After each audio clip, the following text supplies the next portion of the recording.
Rail এবং SSC যদি preparation নিতে থাকো তাহলে এই অঙ্কটা দেখে যাও কি বলছে, যদি 0.xy বার ইকুয়াল টু 7/11 হয় তাহলে এক্স কিউব প্লাস ওয়াই কিউবের মান কত।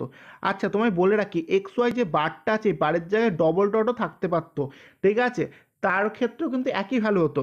আচ্ছা তুমি এটাকে কি লিখতে পারতো বলো তো, তুমি এটাকে যদি ভাঙো তাহলে কি লিখতে পারো, xy/99, ঠিক আছে, এটা লিখতে পারো। এবং এর ভ্যালুই কত বলো তো, 7/11।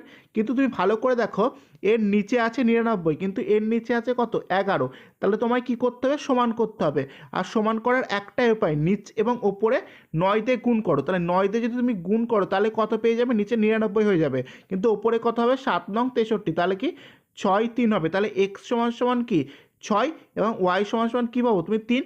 তাহলে তুমি 6-এর কিউব যদি করো কত হবে 216, এবং 3-এর কিউব যদি করো কত 27, এবং যোগ করলে কত হবে বলো তো অ্যান্সার 243। এটা